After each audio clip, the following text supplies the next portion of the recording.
And of course, they had tried to make the building itself a public space. I admit I was skeptical of this, that it would work. But it has. It's become a destination as a public space. The other interesting example is the Barcode project, which I had provided some advice to them on. And this I was also skeptical of, because they were essentially creating a wall of building with thin slots and no views through. And I was worried about the deadness of the space at grade. And in this case, I think I was right. Very famous project designed by Vinnie Maas, very famous architect. I remain skeptical. It's well advanced beyond this construction stage. It feels very cold to me. It feels very, it's not activated in terms of how you create life at eye level when you're walking around this environment. And it creates some nice wind channels through those buildings as well. Something to learn from. I think this is an architectural idea that looked good in drawing and didn't necessarily think that much about how it would perform in real life. Where's the city? Nope, not Melbourne. Not Stockholm. Oh, I'm kind of cheating. This is Oslo again. So that's one waterfront expression of Oslo. I forgot I had 2 slides on Oslo. My fault, I was cheating you. But this is a project called Acai, one of the best waterfront projects I've seen. And the thing I want to tell you about this, it's got some very interesting built form, great public realm between buildings. This is a Renzo Piano museum right on the water edge that creates a bit of a termination, an anchor to the project. One of the most interesting things about this is that it's almost a 50-50 split of jobs to residents.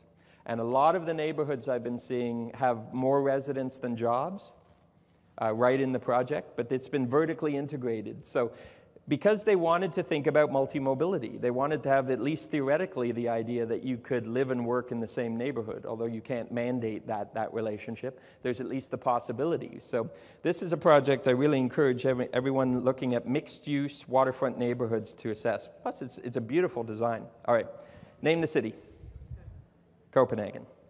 Great historical models. The key to I don't show this because it's a pretty picture. It's got a great rhythm of widths of buildings. It's got constant activation at eye level. The patios, it's been part of the evolving culture of the Danes, that they've embraced the idea of patio culture all year round, 4 seasons, through the advent of this really cool technology called blankets that allow you to be out on the patio when things get a little cooler. But they've been embracing their waterfront activation for recreational uses and such, the ped and cycling bridges. This is I showed this picture because these are silos. These were former silos that they literally wrapped the housing around to create an interesting housing opportunity. So I saw some parallels with some of the discussions here.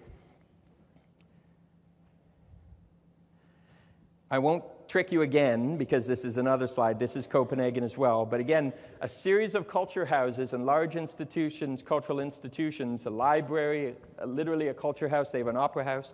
But they did it better than Wellington, because when these cultural offerings land on the water, they have an active edge almost all the way around. It's not perfect, but it's a lot more urban in the way it expresses itself to the public spaces around it. And they can be rather imposing buildings, but once you get down to eye level, there's something interesting going on there. Plus, they're doing these installations of pools and beaches on the water.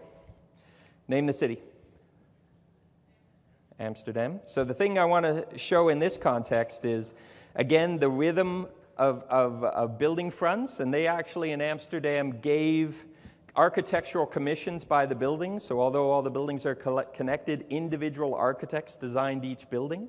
So it's got an incredible variety of architectural expression that is somewhat unique. And other cities like Copenhagen have tried to copy it, but they've sometimes tried to copy it in a fake way. They have the same architect do different designs, and it doesn't quite work out as well.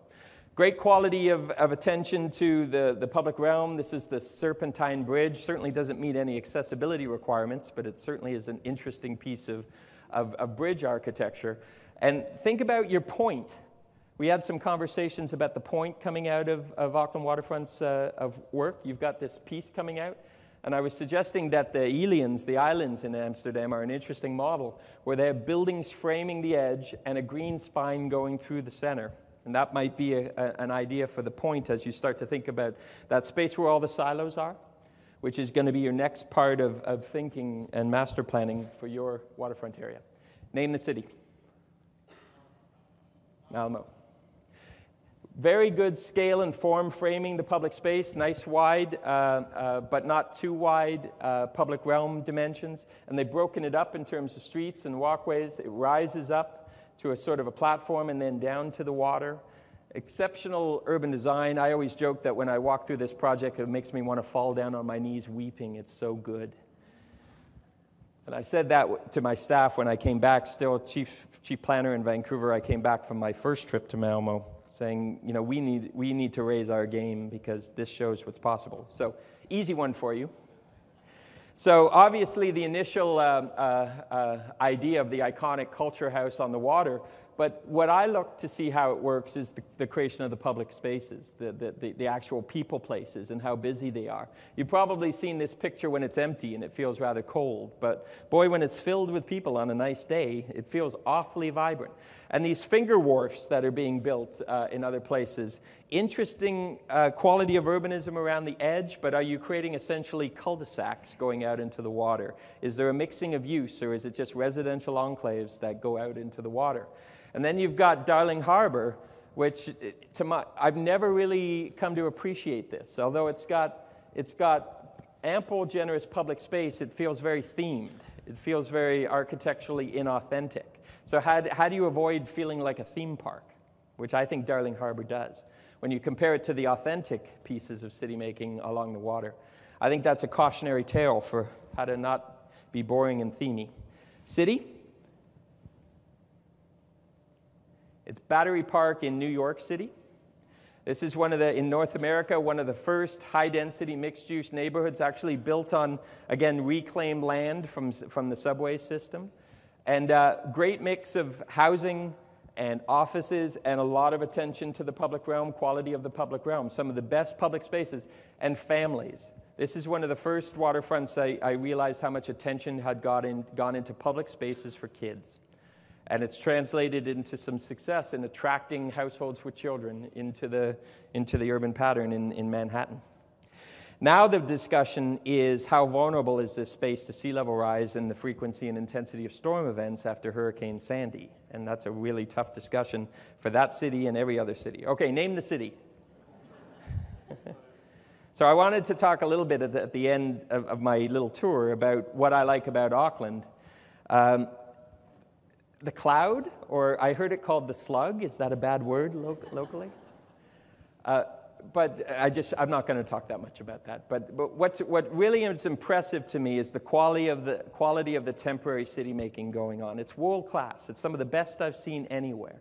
And I'm not saying that to puff you up and make you feel proud. I'm telling other cities that they should really check out what's happening in the initial moves in Auckland's waterfront. The challenge, and particularly how attractive it is for kids.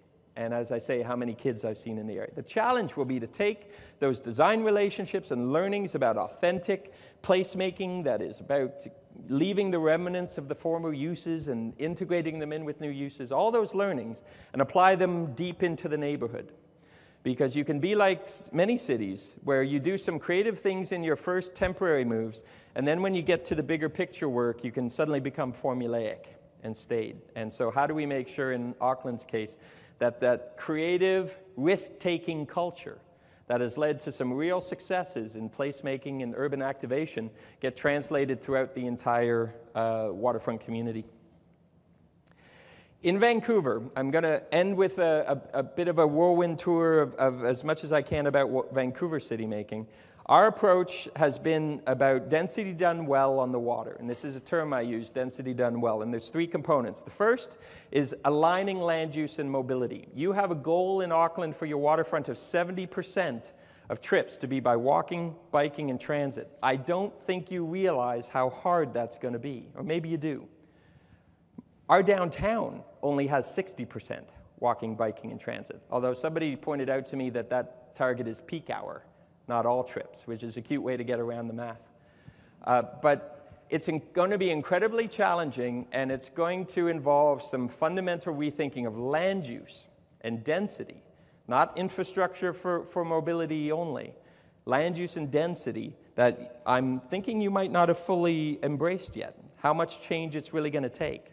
It certainly is going to involve some rethinking of the area around Waterfront, Auckland Waterfront. It's going to be about Auckland Transport's work and the city's work, council's work around the city, and it's going to involve a great deal of recognition about the law of congestion, the idea of induced traffic, the idea that you can't build roads to solve congestion. It doesn't work. The old saying is it's like loosening your belt to address obesity, building more roads to address congestion. It doesn't work. The roads fill up in about, on average, 4 years after you build the roads. That's what the studies have shown. So we know this. Transportation engineers know this. We've known this for 40 years. That quote about the belt has been around since 1955. And yet we're still building roads largely because it's a political exercise. It's politically popular to build roads, even when they are expensive and don't work. We know that. In Vancouver, we didn't do that. We said in mid-1990s, we're not building any more road capacity. That's been policy in Vancouver since 1997. No more roads. And we've been prioritizing, not balancing, but prioritizing our investment and our energy into mobility. Walking first, then transit, then cycling, second choice. Third is transit. Fourth is goods movement for economic activity. And the fifth is the private automobile. We don't ban the car, we just prioritize it last. And the point is that this works better for everyone, including drivers. What we've proven through reduced vehicle miles traveled, reduced vehicle kilometers traveled, and shorter commute times. We're the only city in North America that has those two successes, and we've done it by building no roads and actually taking away roads and giving them to bikes and bus infrastructure and widened sidewalks. And it works better for everyone, including drivers. The media likes to sometimes characterize this as a war on the car. The truth is that when you design cities multimodally, it works better for everyone, including drivers. When you design cities for the car, it fails for everyone, including drivers, because it just doesn't fit. If everyone's trying to drive, nobody moves. We know this.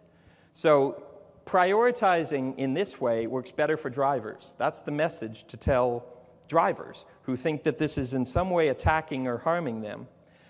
We say that the best transportation plan is a great land use plan. If you do your density right and your land use mix right and your urban design right, it does a lot of the mobility work for you. Our engineers in Vancouver say that all of the mode shift from cars to walking, biking, and transit is as a result of the land use decisions, not the transportation infrastructure. Now, both are important, but if you get the land use wrong, all the transportation infrastructure in the world won't help you if your land use is fundamentally wrong. We know in Vancouver that our population has increased citywide and in the downtown since the plan was done in '97, that jobs have increased in both contexts, but that vehicles coming into the city and vehicles coming into the downtown, I don't know if all of you can see the bottom of the screen here, have been going down, fewer cars, and reports that it's easier to drive now than it used to be. And we know where the trips went. They went to transit, that's gone up. It went to walking, that's gone up, and it went to cycling, which has gone up much higher than this in the last 5 years particularly. These are from about 2010. And we've had continued rapid growth in cycling since then. It starts with what I call the density, the power of nearness, the idea that you don't even have to worry about transit capacity, which is expensive, if everything's nearby and you can walk to things. That's the key. When we think about walkability and treating the walker to a great experience, we don't just focus on the horizontal, we focus on the vertical. It's the quality of the city at eye level, at about 5 kilometers an hour, as our friend Jan Gale points out, that is about rewarding the walker. So for a few decades, Vancouver has essentially banned blank walls, because blank walls kill walkability. So I'm constantly thinking about how the buildings in Wynyard Quarter are going to activate and enliven the street. And not all retailing. It's a mistake to think that all of your active streets need to be active retail streets. You can disperse your retailing too much, because residential can activate the street.